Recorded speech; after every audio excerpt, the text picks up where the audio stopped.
구두쇠 부잣집의 가풍. 옛날 어떤 곳에 스님이라면 원수로 아는 구두쇠 부자가 살았답니다. 이 구두쇠는 스님이라면 천하제일의 원수를 만난 듯 먼저 때리고 치고 매달고 보는 매우 고약한 버릇이 있었지요. 또 옛날에는 길 가던 나그네가 날이 저물면 넉넉한 집에 들어가서 하룻밤 잠도 자고 밥도 얻어먹고 가는 법이었는데, 이 구두쇠에게는 말도 건네기 전에 쫓겨나는 판이었어요. 하루는 이 무서운 구두쇠 부잣집에 물정을 아는지 모르는지 스님 한 사람이 찾아와서 시주를 달라고 하였답니다. 허허, 우리 집 가풍도 못 들으셨나? 어찌 천연덕스럽게 시주를 달라고 찾아오는가? 아니, 이대 가풍이 무엇이기에요? 저는 시주만 얻으면 그만이지 이대 가풍이나 가후는 알 필요가 없는데요. 아니, 이 스님이 나보다 말을 많이 하네. 그런 말을 아껴야 기운이 덜 빠지고, 그래야 밥을 적게 먹고, 그래야 시주를 적게 다녀도 되는 법인데, 그것은 그렇고 우리 가풍을 모른다니. 얘들아, 어서 나와서 가풍을 보여라. 이렇게 자식들을 부르니 웬걸 자식들 여럿이 빗자루며 몽둥이를 들고 달려오더니 다짜고짜 매질부터 하기 시작하였답니다. 하여간 동량을 안 주면 쪽박이나 깨지 말라는 말도 있는데, 이건 숫째 쪽박 깨기가 아니라 몸뚱이를 깨려고 달려드는 판이었어요. 혼자 몸으로 스님이 어찌할까 고스란히 얻어맞고 끙끙 앓았답니다. 이때 부자가 호탕하게 웃으며 말하였어요. 시주 오는 스님을 가족이 합심하여 때리는 것이 우리 집 가풍이며 가훈이라는 것이다. 이제 실감이 날 것이다. 그렇지?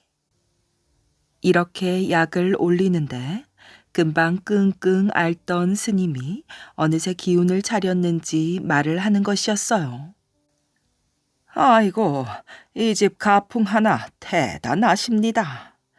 사실 저는 이 댁에 갑자기 어려운 일이 닥칠 것을 미리 알고 저를 따라오시면 애군을 물리치고 더 부자가 되는 법을 가르쳐 드리려고 절에서 내려왔는데, 이렇게 매를 맞았으니. 그러자 부자는 정신이 번쩍 나서 아이고, 진작 그런 말씀을 하시지 않고 제가 잘못하였구먼요.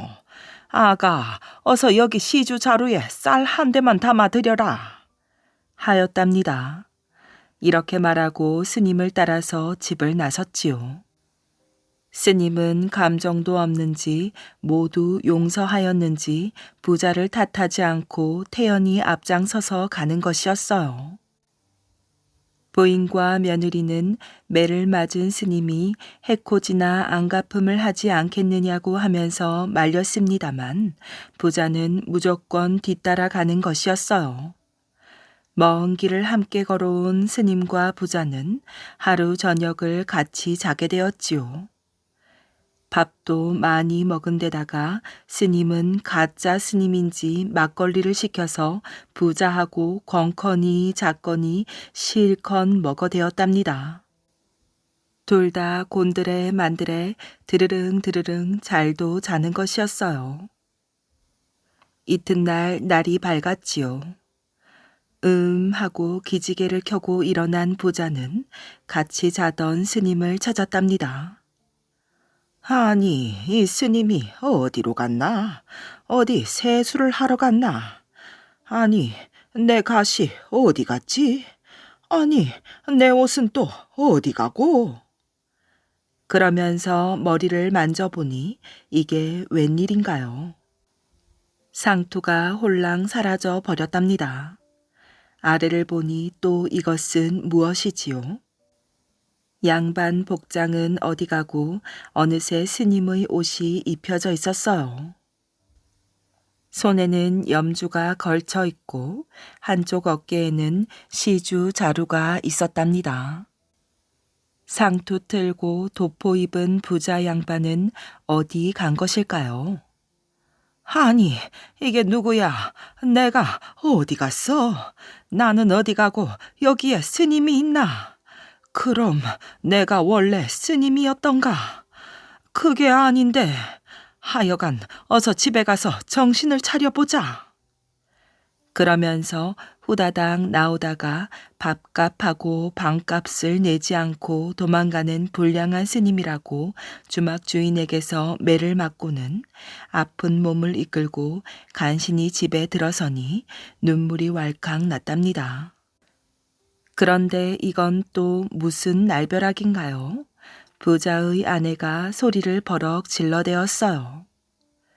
얘들아, 너희 아버지는 어디 가고 스님이 또 왔단 말이냐? 아마 아버지를 잡아두고 다시 우리 집을 해하러 온 모양이구나. 어머니, 그러면 아버지가 세우신 가풍에 따라 먼저 스님을 치고 보지요. 아버지 소식을 알려면 때려야지요. 하면서 달려들어 마구 치는 것이었어요. 내가 이 집 주인이요 너희 아비라고 말할 틈도 없었답니다. 그저 맞는 수밖에요. 나중에야 사실이 드러나서 식구들이 기절할 만큼 놀란 것은 물론이지요. 이때 스님이 나타나자 부자네 식구가 다 엎드렸어요. 앞으로는 제발 죄를 짓지 마시오. 남에게 못된 짓을 하는 것만큼 자신도 도로 받는답니다. 도깨비의 선물을 도둑 맞은 아이. 어떤 가난한 아이가 산에서 나무를 하고 있었답니다. 한참 동안 구슬땀을 흘리며 나무를 하다가 목이 말라서 물을 마시려고 우물을 찾아갔지요. 나무꾼 소녀는 무릎을 꿇고 물을 마셨어요. 물맛이 어떻게나 시원하고 단지 꼭 꿀물 같았답니다. 가슴이 후련하고 새 기운이 치솟는 것 같았어요. 그런데 그때 물 속에서 개구리 한 마리가 물 위로 쑥 솟아올랐지요. 그리고 뒷다리를 쩍 벌려 물 위에 뜨더니 이렇게 말하였어요. 얘야, 이 높은 산꼭대기 위로 가봐라. 나무꾼은 개구리가 말을 하는 것은 처음 보는 일이라서 처음엔 매우 놀랐답니다. 아니, 산꼭대기에 올라가 보라고? 그래, 그곳에 무엇이 있는데? 그곳에 가면 바보 도깨비가 있거든. 그 바보 도깨비에게 너의 소원을 말해봐. 그러면 그 도깨비가 네 소원을 무엇이든 들어준단 말이야. 정말? 그래, 가보라니까. 소원이 이루어지면 넌 나무를 하지 않아도 될 것 아니야. 참으로 이상한 도깨비와 개구리가 있구나 싶었답니다. 아무튼 나무꾼 아이는 개구리가 시키는 대로 그 높은 산꼭대기로 올라가 보았어요. 그런데 나무꾼 아이가 산꼭대기로 올라가자 정말 그곳에는 도깨비가 서 있었답니다. 머리에 쫑긋 뿔이 나고 두 눈이 무섭게 생긴 도깨비였어요. 도깨비를 보자 나무꾼 아이는 겁이 나기는 했지만 개구리에게서 들은 이야기도 있고 해서 용기를 내었지요. 도깨비야, 도깨비야, 내 소원 하나 들어줄래?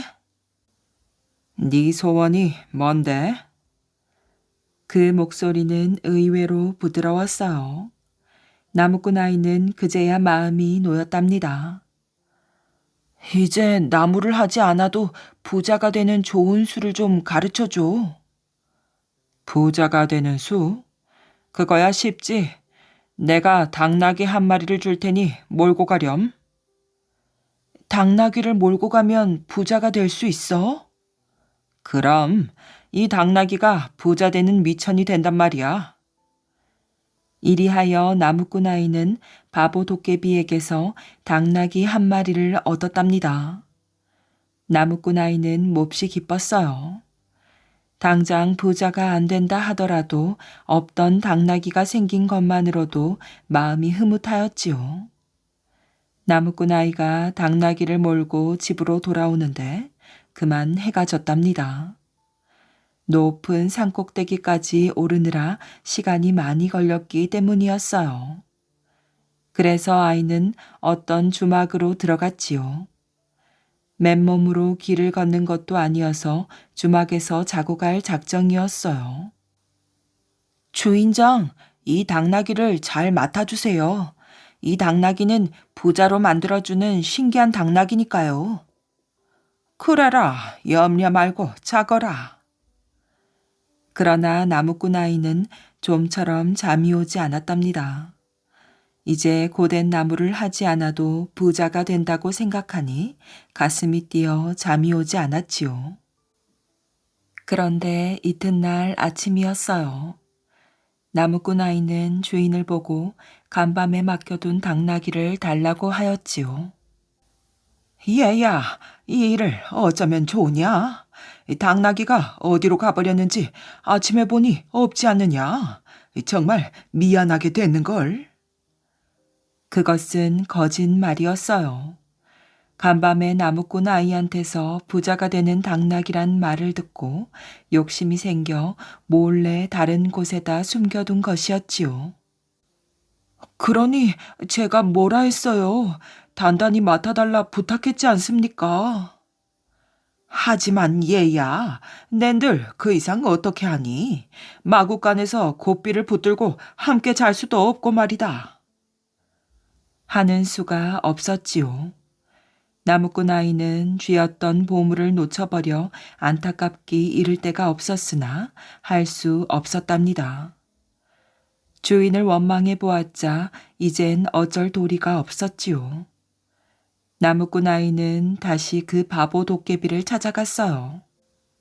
당나귀를 잃어버린 억울한 이야기를 하고 도깨비에게 다른 보물이 없느냐고 물어볼 작정이었지요. 높은 산꼭대기에 올라가니 어제와 마찬가지로 그 도깨비가 서 있었어요. 도깨비야, 안녕? 왜 또 왔니? 이건 염치가 없지만 너에게 또 부탁이 있어. 아니, 어제 준 당나귀는 어떻게 하고 너 혼자만 왔니? 나무꾼 아이는 얼굴을 붉히며 어젯밤에 주막에서 자다가 당나귀를 잃어버린 사실을 도깨비에게 말해주었어요. 그거 참 안 되었구나. 그러면 오늘은 책보 하나를 줄게. 이걸 가져가거라. 아니, 책보는 무엇에 쓰니? 아, 이 책보는 굉장한 책보야. 이 책보를 펼쳐놓고 무엇이든 나오라면 나오란 대로 다 나오는 책보거든. 야, 신난다. 도깨비야, 돈이나 금과 은도 나오니? 그럼 부르는 대로 나온다니까. 그러니 이 책보만 가지고 있으면 금방 부자가 된단 말이야. 나무꾼 아이는 도깨비한테 그 신기한 책보를 받았답니다. 말만 들어도 뛸 듯이 기뻤지요. 얼마 안 가서 큰 부자가 될 것을 생각하니 아이는 기뻐서 어쩔 줄을 몰랐어요. 나무꾼 아이는 해가 져서 어제의 그 주막으로 다시 들어갔지요. 주인장, 오늘 밤엔 이 책보를 단단히 맡아주세요. 당나귀처럼 또 잃어버려서는 안 되니까요. 부디 잘 맡아주세요. 여부가 있겠나? 이까지 책보가 뭐라고 누가 가져가겠어? 나무꾼 아이는 굉장한 책보란 것을 설명하려다가 참았답니다. 그 책보가 굉장한 책보라면 또 없어질 것 같았기 때문이지요. 그런데 이튿날 아침에 주인에게 물어보니 또 그 책보가 없어졌다고 하였어요. 주인이 또 책보를 다른 곳에다 숨긴 것이지요. 신기한 당나귀를 가졌던 아이라 책보도 틀림없이 부자가 되는 귀한 보물이라고 여긴 것이었어요. 나무꾼 아이는 기가 막혔답니다.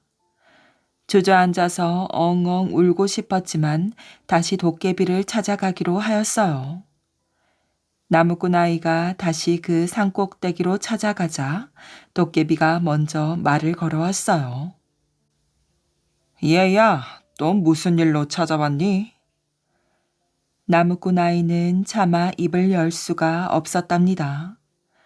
2번씩이나 귀중한 보물을 잃고 보니 감히 입을 열어 부탁을 할 수가 없었지요. 또 그 책보를 잃어버린 게로군. 그렇지? 미안해. 정말 미안하단 말이야. 내 그럴 줄 알았어. 이번에는 이 방망이를 줄게. 이걸 가져가거라. 때려라 방망이 하면 무엇이든 쏟아져 나오는 것이야. 하지만 너무나 미안해서. 괜찮아.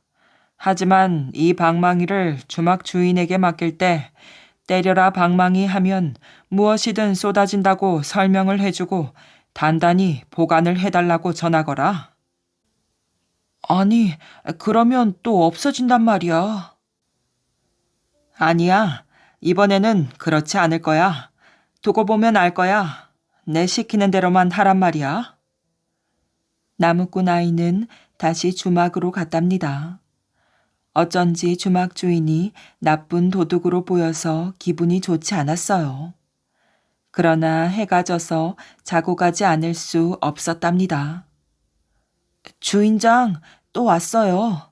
자, 오늘 밤엔 이 방망이를 잘 맡아주세요. 방망이는 잃어버리지 않게 꼭 좀 잘 맡아주세요.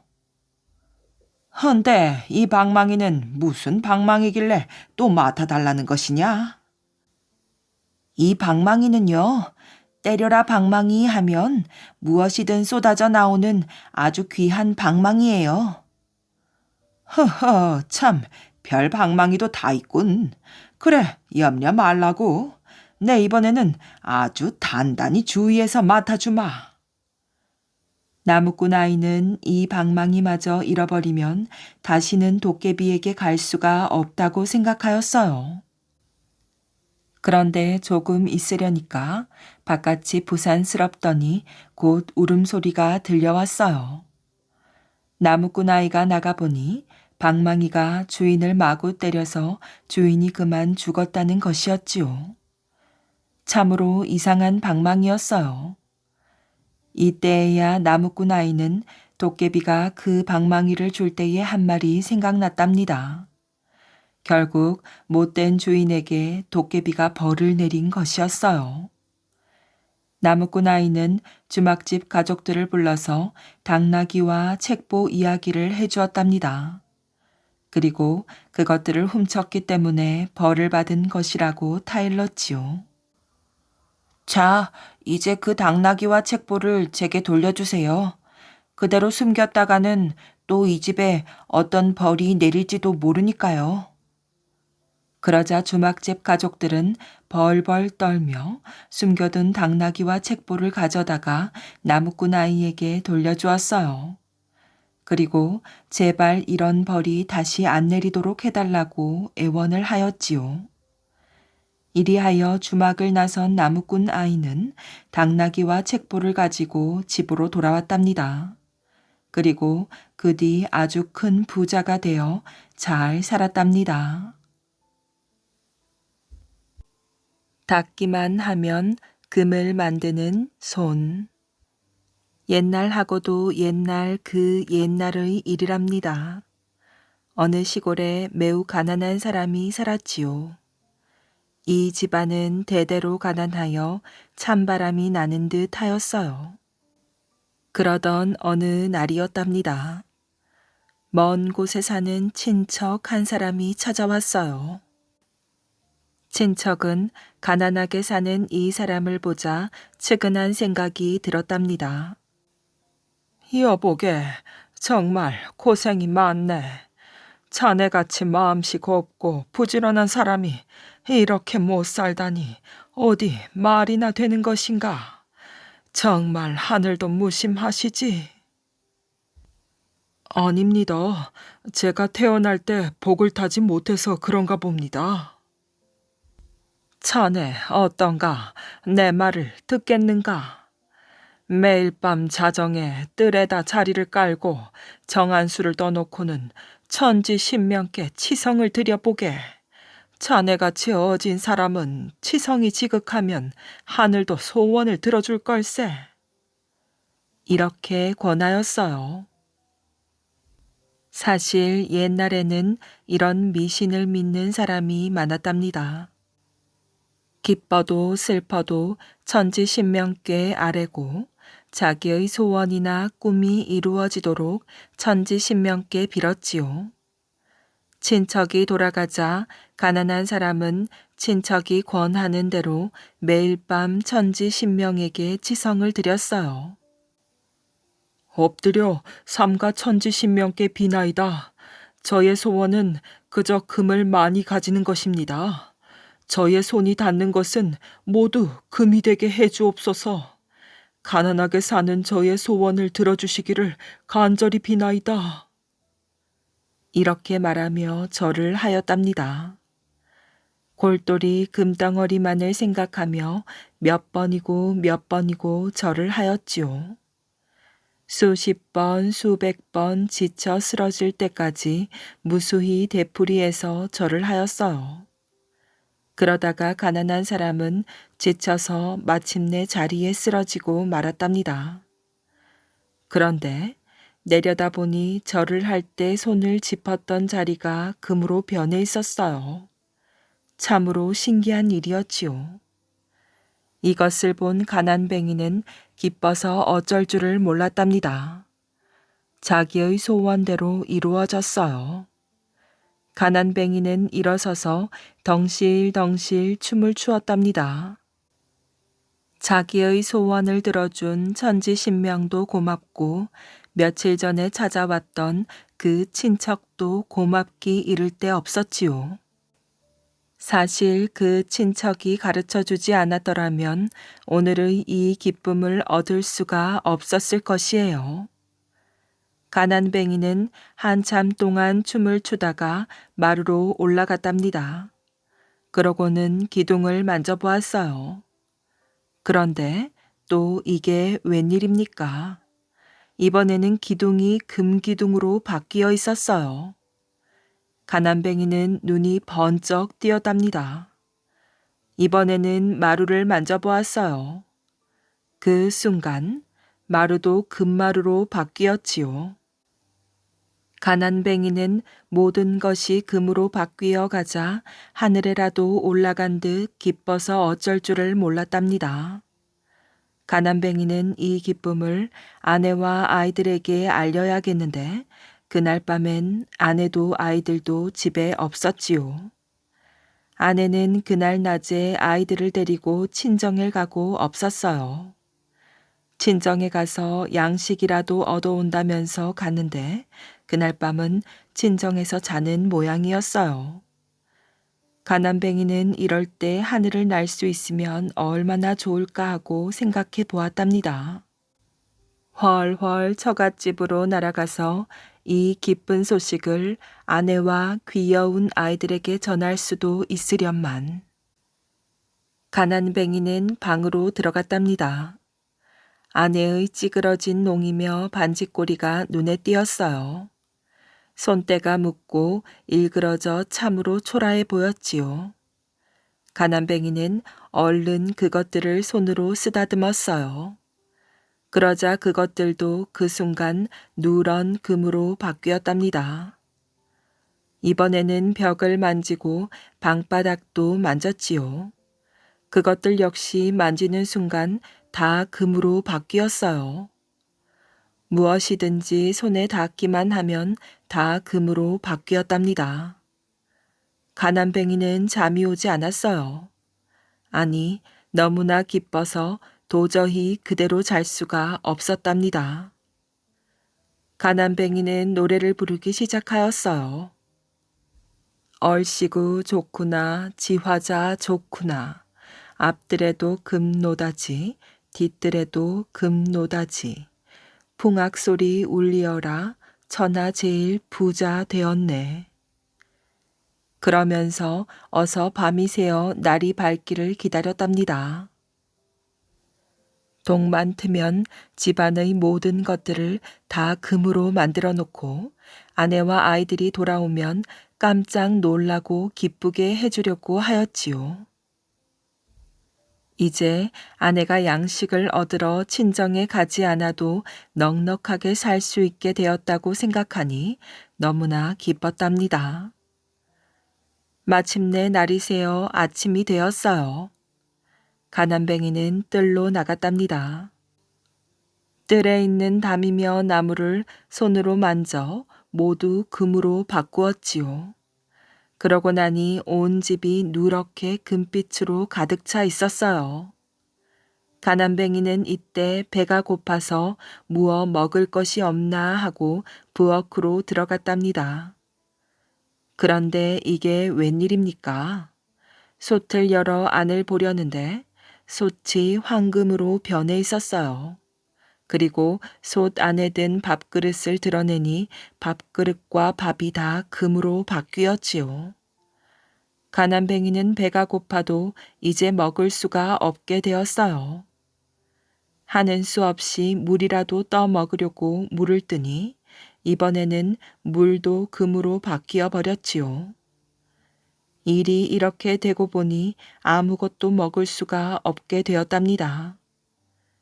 그때 마침 가난뱅이의 아내와 아이들이 양식을 얻어가지고 집으로 돌아왔어요.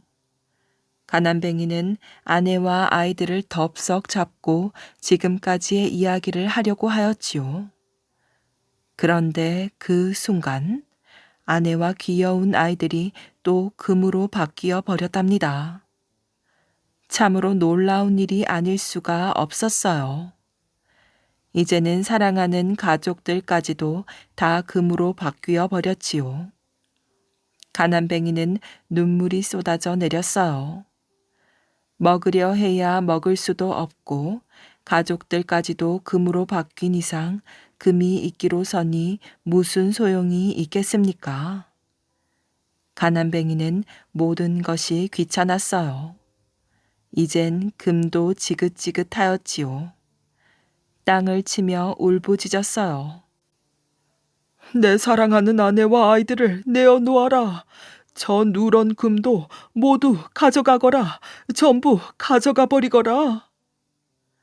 가난뱅이는 목 놓아 울었답니다. 그 순간 가난뱅이는 눈을 번쩍 떴답니다. 모든 것은 꿈이었어요. 꿈에서 깨어난 것이지요. 정한수를 차려놓은 소반 앞에서 아까 연달아 절을 하다가 지쳐서 그대로 쓰러져 잠이 들었는데 그동안에 꿈을 꾸었던 것이었답니다. 가난뱅이는 꿈인 것을 다행으로 여기고 얼마나 기뻐했는지 모른답니다. 그것이 만약 꿈이 아니었다면 어떻게 되었을까 하고 생각하니 정말 소름이 끼치고 온몸이 떨리었지요. 그제서야 가난뱅이는 지금까지의 자기의 소원이 너무 헛된 것임을 깨달았어요. 사람이란 헛된 욕심을 부리지 말고 자기 분수대로 살아가야 한다는 진리를 뼈저리게 깨우쳤답니다. 판서에게 여인을 빼앗긴 말단 관리. 아씨는 어디 간 게냐? 그게... 오늘도 윤 판서 댁에 간 게냐? 임백령이 다그치자 여종은 우물쭈물하며 대답을 얼버무렸어요. 그런 걸로 보아 옥매는 오늘도 분명 윤 판서가 버리는 술판에 불려간 게 확실하였지요. 임백령은 대돌 위에 아무렇게나 신발을 벗어던지고 거칠게 방문을 닫고 방으로 들어갔답니다.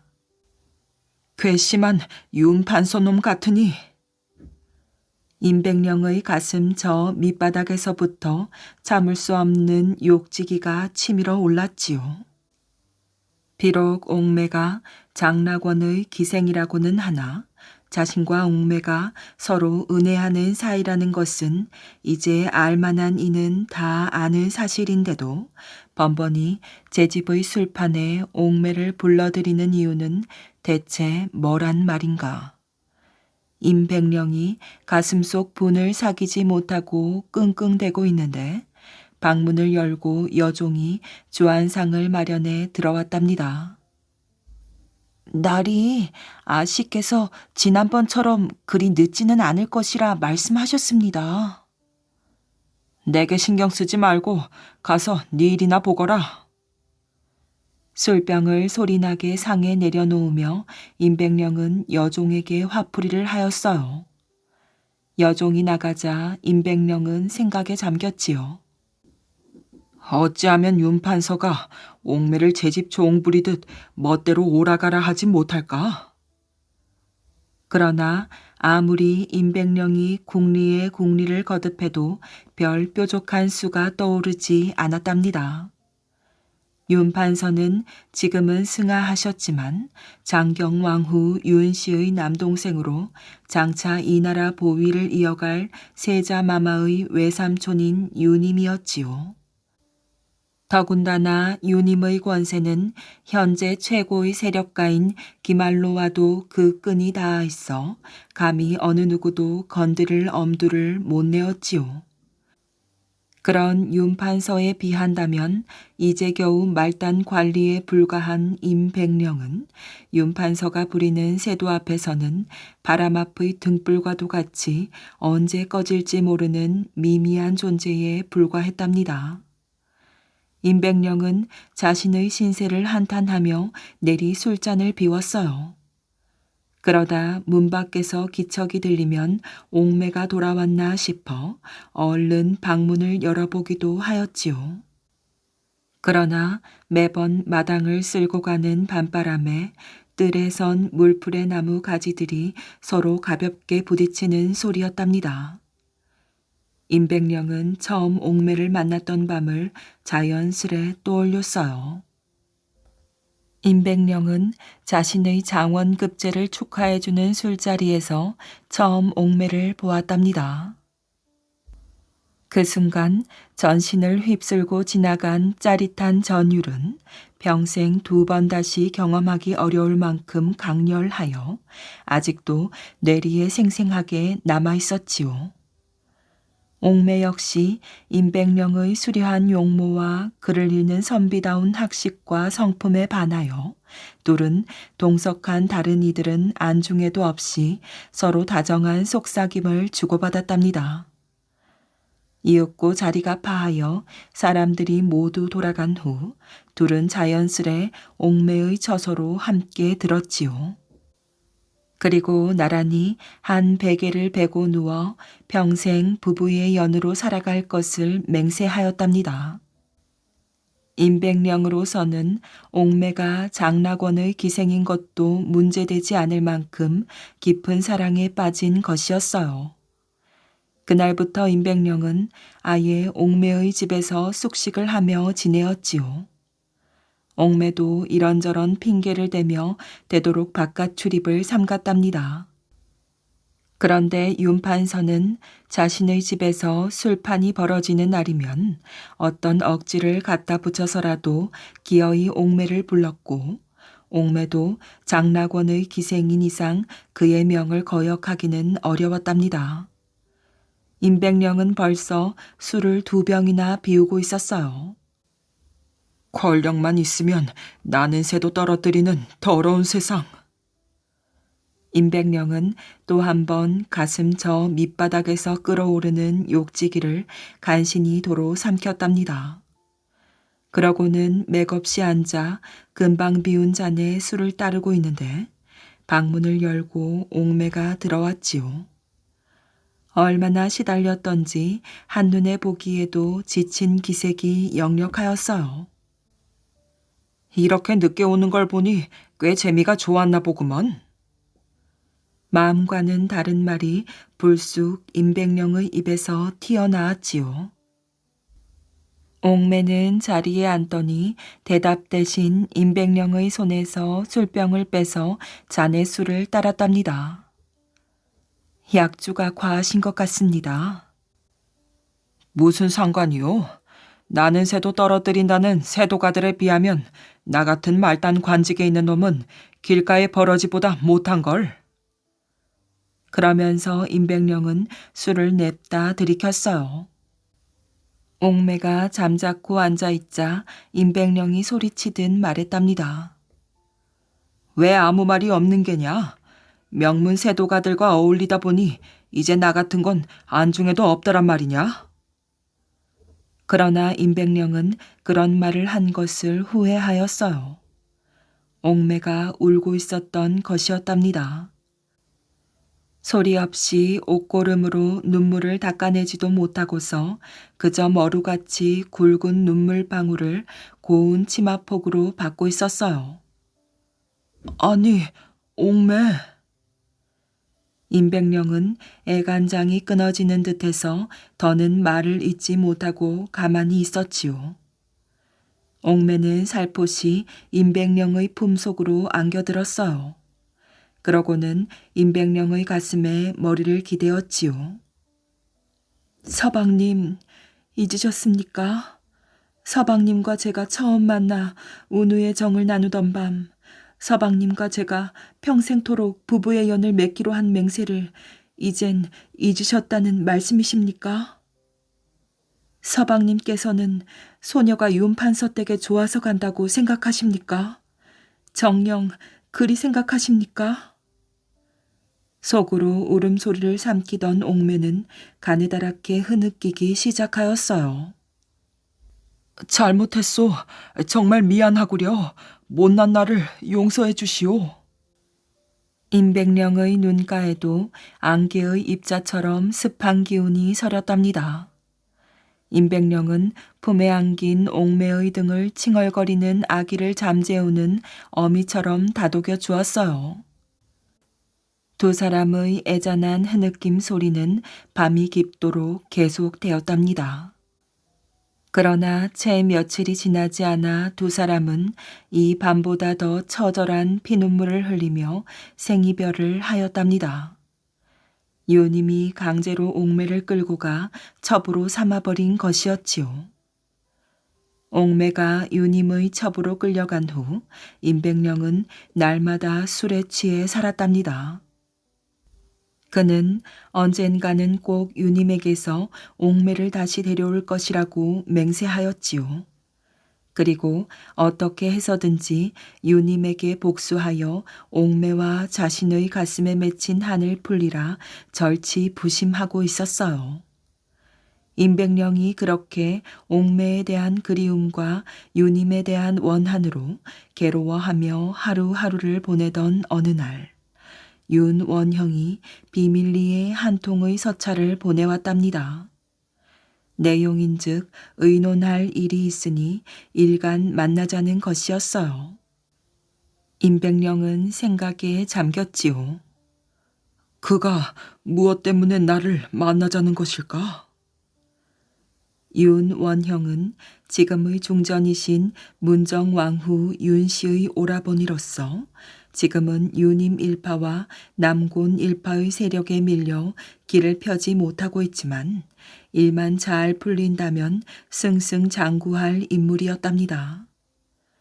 임백령은 이런저런 상념으로 밤늦도록 쉬 잠을 이루지 못하였어요. 그러다 임백령은 사랑하는 옥매를 떠올리고는 일단은 어떻게 해서든지 신분 상승을 해야 한다는 결론을 내렸답니다. 잘만 하면 윤원형이 그 교두보 역할을 해줄지도 모른다는 일말의 기대감마저 가졌지요. 다음날 퇴거를 한 임백령은 밤이 이슥해지자 윤원형의 집으로 향하였어요. 정직이의 안내를 받아 안채로 들어가니 윤원형이 흡족한 미소를 띠고 앉아 있었답니다. 어서 오시게. 기다리고 있었네. 하하하. 미관 말직에 있는 소생을 친히 불러주셔서 몸들 바를 모르겠습니다. 아니라네. 내 일찍이 눈여겨본 바가 있어 이리 먼저 청한 것이네. 임백령이 대답을 못하고 머뭇거리는 것을 보고 윤원형이 밖을 향해 소리쳤지요. 뭣들 하는 게냐? 어서 주안상을 드리지 않고. 예, 미리 대령하여 기다리고 있었사옵니다. 문 밖에서 여인의 다소곳한 음성이 들리더니 이에 문이 열리고 주안상을 받든 여종을 앞세우고 가녀린 여인이 사뿐히 걸어와 상 옆에 앉으며 말하였지요. 난정이라 하옵니다. 변변치 않지만 많이 드십시오. 여인이 인사하자 임백령도 얼결에 따라 고개를 숙였어요. 난정은 윤원형이 아끼는 애첩으로 자색이 출중한 데다 개교도 뛰어나 윤원형뿐만 아니라 종전인 문정왕후에게도 총애를 받는 여인이었지요.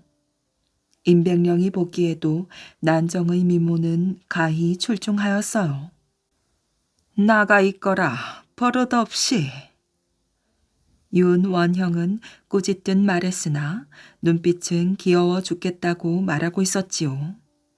난정은 다소곳하게 자리에서 일어나 임백령에게 가볍게 목례하고 밖으로 나갔답니다.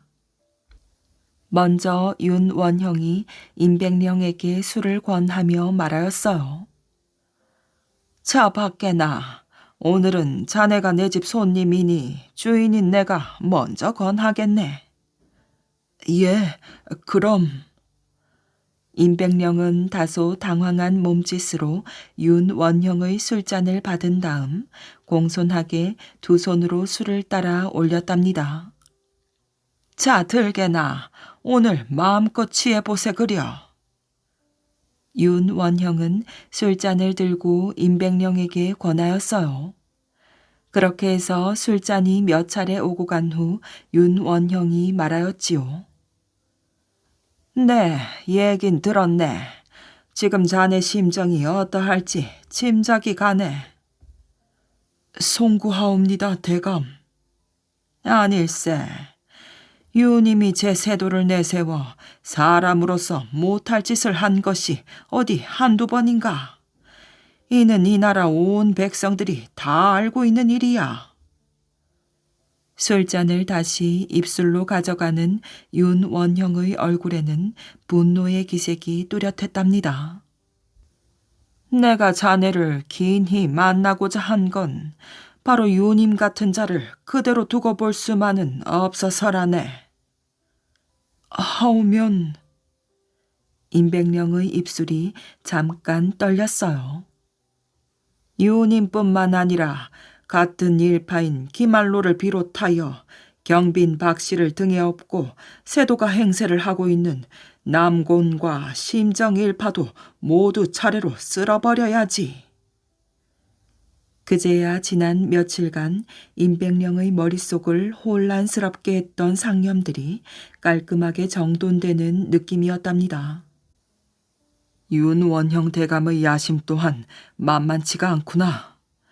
지금 조정에서 윤원형 대감의 존재는 미약할 따름이지만 경빈 박씨를 등에 업고 날뛰는 남곤 심정일파와 세자마마를 든든한 방패막이로 내세운 유님 기만로 일파의 세력 다툼은 어느 한쪽이 이기든 지든 머지않아 결판이 날 것이고, 그 다음 화살은 당연히 중전의 오라버니인 윤원형 대감에게로 쏠릴 것이다. 그렇다면 그땐 윤원형 대감은 자신과 힘을 합쳐 저들에게 대항할 세력이 있어야 할 것이야. 윤원형 대감이 비밀리에 나를 불러 이런 말을 하는 이유는 바로 자신의 세력을 규합하기 위한. 임백령은 윤원형 대감의 철저한 대비책에 놀라움과 함께 두려움마저 들었답니다. 결코 만만하게 볼 인물이 아니었던 것이지요. 왜 말이 없는 겐가? 내 말이 너무 심했는가? 하하하. 아닙니다, 대감. 소생이 대감을 도와 그와 같은 큰일을 할 수 있을지. 윤원형이 다시 술을 권하며 말하였어요. 그 말은 내가 사람을 잘못 보았다는 뜻인가? 임백령은 술잔을 단숨에 들이켜고 대답하였어요. 대감께서 미천한 소생을 그리 잘 보아주셨으니 그 은혜에 보답하기 위해서라도 사력을 다하겠습니다. 윤원형이 임백령의 손을 덥석 잡으며 말하였어요. 고마우이, 고마워. 대감, 소생 그저 대감만을 믿고 따르겠으니 부디 잘 이끌어 주십시오. 두 사람의 밀담이 이 같은 결론에 이르자 처음부터 그때까지 방문 앞에 서서 조용히 듣고 있던 그림자 하나가 안심한 듯 소리 없이 방문 앞을 떠났답니다. 돛돌에 내려 신발을 꿰차고 마당을 가로질러 가는 그림자는 미풍의 치맛자락이 가볍게 땅에 끌리고 있었지요. 중전마마, 문안드리옵니다. 어서 오시게나. 참으로 오랜만에 보는구먼. 난정은 근절을 올리고 난 후 다소곳하게 앉았어요. 마마, 그간 별거 없으셨는지요? 그렇게 궁금한 사람이 이제야 오시는가? 중전인 문정왕후는 다소 화난 기색으로 말을 받았어요. 용서하옵소서 마마, 죽을 죄를 지었나이다. 이 사람아, 죽을 죄라니 그 무슨 당치 않은 소린가. 자네 앞에선 내 무슨 말을 못하겠네 그려. 중전인 문정왕후는 오라버니 되는 윤원형의 애첩인 난정을 이처럼 허물없이 농담을 주고받을 만큼 아끼고 예뻐했답니다. 천성적으로 타고난 미색에다 총명하고 밉지 않을 만큼의 애교까지 적당히 부릴 줄 아는 난정은 여러 사람들과 함께한 자리에서 언제나 분위기를 주도하여 화기애애하게 만들었지요. 그래, 오라버니는 잘 계신가? 예, 마마, 평안하시옵니다. 그럴 테지. 자네가 오라버니 곁에 있는데 내가 괜한 걱정을 했네. 당치 않사옵니다, 마마. 난정은 머리를 조아렸어요. 윤원형이 임백령과 밀담을 성사시킨 다음에도 윤원형의 집에는 야음을 틈타 행보를 옮기는 이들이 적지 않았답니다. 그들은 하나같이 윤원형의 말에 통탄도 하고 공감도 표하면서 술자리가 파할 무렵이면 어김없이 윤원형이 내미는 손을 굳게 잡았지요. 그렇게 윤원형이 자신의 세력을 조금씩 규합해 가는 동안 난정은 주안상만을 준비하지는 않았답니다. 난정도 그에 못지않은 역할을 하고 있었어요. 윤원형은 사람들의 이목 때문에 자신이 직접 중궁전을 찾지 못하는 대신에 난정을 보내 연락을 주고받고 있었던 것이었답니다. 난정은 좀 전보다 표정을 더욱 밝게 하여 중전에게 아뢰었어요. 마마, 실은 마마께 드릴 말씀이 있어 이리 찾아뵈었나이다. 무슨 말인지 주저 말고 하게나. 그게 대감께서 기니 마마께만 이 말씀을 드리라고 하여. 난정은 말끝을 흐리며 난처한 표정을 지었어요. 난정의 언행에서 뭔가를 눈치챈 문정왕후는 안에 있는 궁녀들을 밖으로 내보냈지요. 무슨 말인가? 난정은 다시 한번 주위를 살핀 후 문정왕후 앞으로 바짝 달라붙어 뭔가를 나직하게 속삭였답니다. 잠시 후 문정왕후의 얼굴에는 가벼운 경련이 일었어요. 우리가 살아남으려면 그 수밖에 없지. 문정왕후는 난정을 향해 엄중하게 말했답니다. 이 일이 자칫 잘못되는 날에는 수십, 아니 수백의 명줄이 한날 한시에 끊어질지 모르니 한치의 실수도 있어서는 안 될 것이야. 문정 왕후의 말에 난정은 강교한 미소를 띄우며 고개를 조아렸어요. 난정이 중궁전을 다녀간 그 며칠 뒤에 세자의 생일이 있었답니다.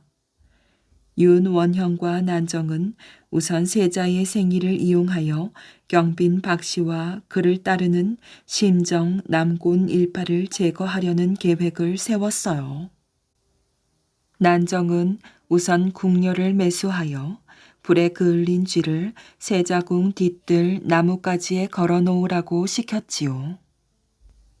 다음 날 대궐은 발칵 뒤집혔고 이는 세자의 생일을 앞두고 세자를 죽이려는 음모라는 공론이 들끓었답니다. 또한 그러한 음모의 배후로 경빈 박씨를 지목하였어요. 당시 경빈 박씨에게는 장성한 아들 복성군이 있었는데 만약 세자가 죽으면 뒤를 이어 보위를 이을 사람은 복성군밖에 없기 때문이었지요. 결국 경빈 박씨와 복성군은 사약을 받았고 경빈 박씨를 비호하던 심정 남곤 일파도 모두 죽임을 당했답니다. 그러나 유님 일파는 중종 대왕이 승하한 후 인종이 등극하자 임금을 등에 업고 제3상인 양 더욱 날뛰었답니다.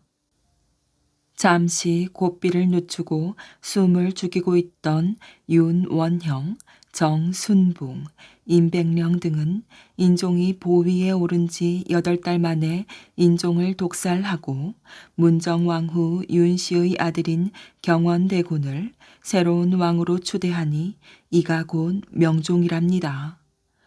그러나 명종은 나이가 10살밖에 되지 않아 문정왕후 윤씨가 수렴 청정을 하게 되었어요. 그녀는 곧바로 유님 김한로 일파를 역적으로 몰아 모조리 죽였답니다. 움직이지 않는 온달의 관. 고구려 평원왕 때 평양 성문 밖 어느 변두리에 온달이라는 소년이 살고 있었답니다. 온달은 집이 무척 가난한 데다 눈먼 어머니를 모시고 있는 터라 밥을 빌어먹는 신세였답니다. 그러다 보니 못생긴 온달의 얼굴에는 언제나 하얗게 버짐이 피어 있었고 누더기 옷을 걸치고 다 해진 집신을 신고 다녀 볼품이 하나도 없었지요. 사람들은 이런 온달을 볼 때마다 놀려대기 일쑤였어요. 거지 온달, 바보 온달. 아무리 그래도 온달은 불평 한마디 하지 않았답니다. 오히려 언제나 명랑하고 씩씩하게 그리고 누구에게나 환히 웃으며 대하는 것이었어요. 그래서 어떤 사람들은 좀 더 짓궂은 장난을 하거나 시비를 걸기도 하였지요. 그럴 때면 온달은 굼뜨게 생긴 외모와는 달리 행동은 어찌나 날쌘지 호랑이처럼 날쌔게 달려 곧 그 자리를 벗어나곤 하였답니다. 온달이 어찌나 잘 뛰는지 아이들은 말할 것도 없고 웬만한 어른들도 그 솜씨에 감탄을 금치 못하였어요. 허허, 그 녀석 굼벵이도 구르는 재주가 있다더니. 어디 그뿐인가요? 온달은 세상에 둘도 없는 효자였지요. 아무리 어두운 밥이라도 어머니에게 드릴 때에는 항상 따뜻하게 데워서 드리고 반찬도 꼭 자기가 집어 어머니 입에 넣어드렸답니다. 그리고 앞 못 보는 어머니를 위해 그날 자기가 본 것들에 대해 마치 그림이라도 그리듯 이야기해 드리고 했답니다. 이런 바보 온달의 소문은 이윽고 온 나라에 퍼졌어요. 한편 평원왕에게는 예쁜 공주가 하나 있었답니다. 그런데 이 공주는 가만히 있다가도 울고 잘 놀다가도 울고 밥을 먹거나 잠을 잘 때에도 울어서 왕은 물론이고 대궐의 모든 사람들을 쩔쩔매게 만들었답니다. 왜 우는지 이유나 들어보자꾸나. 공주는 대답은커녕 더 큰 소리로 더 오래 울어버렸어요. 아무리 좋은 말로 어르고 달래도, 아무리 무서운 말로 겁을 주려 하여도 공주의 울음을 그치게 하지는 못했답니다. 그러던 어느 날 왕은 울음을 터뜨린 공주에게 이렇게 소리쳤어요. 자꾸 그렇게 울면 이 다음에 바보 온달에게 시집을 보낼 게다. 그러자 신기하게도 공주는 울음을 뚝 그쳤답니다. 그 후 왕은 공주가 울 때마다 온달에게 시집을 보내겠다고 으름장을 놓았고 공주는 매번 거짓말처럼 울음을 멈추었어요. 어느덧 세월이 흐르고 흘러 공주의 나이 16이 되었답니다. 왕은 지체 높은 귀족 가문의 아들을 골라 공주와 결혼시키려 하였지요. 그러자 공주는 왕에게 뜻밖의 말을 하였답니다. 아바마마, 저는 이미 마음에 정해둔 사람이 있습니다. 왕은 정신이 번쩍 났답니다. 방금 뭐라 하였느냐? 마음에 둔 사람이 있다니. 예, 어릴 때부터 아바마마께서 정해주시어 늘 마음에 새기고 살았사옵니다. 뭐라? 이 아비가 너의 짝을 정해주었다? 그러하옵니다. 허허, 대체 그 사람이 누구냐? 온달입니다. 왕은 기가 막혀 말이 나오지 않았답니다. 아바마마께서 저를 바보 온달에게 시집 보내신다고 한 번도 아니고 여러 번 제게 약속하셨습니다. 얘야, 그건 약속이 아니라 그저 너의 울음을 그치게 하려고 한 말이었느니라. 왕이 아무리 그래도 소용없는 일이었어요. 공주는 무슨 일이 있더라도 온달에게 시집을 가겠다고 우겨대었지요. 공주를 달래던 왕은 마침내 화를 내기 시작하였답니다. 좋다. 그렇게도 바보 온달에게 시집 가고 싶으면 당장 대궐을 떠나거라.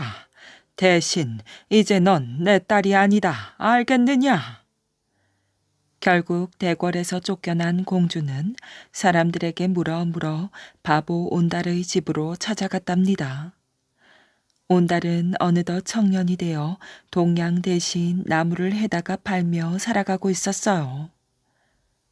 저 여기가 온달님 댁인가요?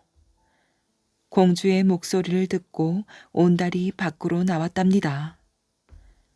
저는 이 나라의 공주인데 온달님의 아내가 되려고 찾아왔습니다. 온달은 마치 여우에게 홀린 것 같았어요. 한 나라의 공주가 자기의 색시가 되겠다니 도저히 믿을 수 없는 노릇이었지요. 공주의 사정을 들은 온달은 공주를 아내로 맞이했답니다. 공주는 자기가 가져온 금을 팔아 집과 살림살이, 농사지을 땅과 가축들을 마련하였어요. 그리고 온달에게 공부를 가르치고 무예를 익히게 하였답니다. 세월은 흐르고 흘러 온달은 훌륭한 무사가 되었어요. 그리고 왕과 신하들이 참석하는 사냥대회에 나가 뛰어난 솜씨로 1등을 하였지요. 너는 어디에 사는 누구인고? 왕이 물었답니다. 저는 평강공주의 남편인 온달이옵니다. 온달의 이름을 들은 왕은 크게 놀랐답니다. 사랑하는 딸을 내쫓은 후 하루도 마음 편할 날이 없었던 왕은 크게 기뻐하며 당장 온달과 평강공주를 대궐로 불러들여 정식으로 결혼식을 올려주었지요. 그리고 온달의 뛰어난 실력을 인정해 장군으로 임명하였어요. 왕이 죽고 평강공주의 동생이 왕위에 올랐을 때 온달은 신라에 빼앗긴 고구려의 옛 영토를 찾기 위해 전쟁터에 나갔답니다. 온달은 가는 곳마다 용감하게 싸워 매번 크게 승리하였어요. 그러나 온달은 아차산 전투에서 적군의 화살을 맞고 그만 숨을 거두고 말았답니다. 군사들은 백제의 땅에 있는 온달의 관을 고구려로 옮기려 하였어요. 하지만 시체는 꼼짝도 하지 않았답니다. 아무리 여러 사람이 옮기려 모여들었지만 마찬가지였어요. 그 소식을 들은 평강공주는 곧 달려와 온달의 관을 잡고 울면서 말하였지요.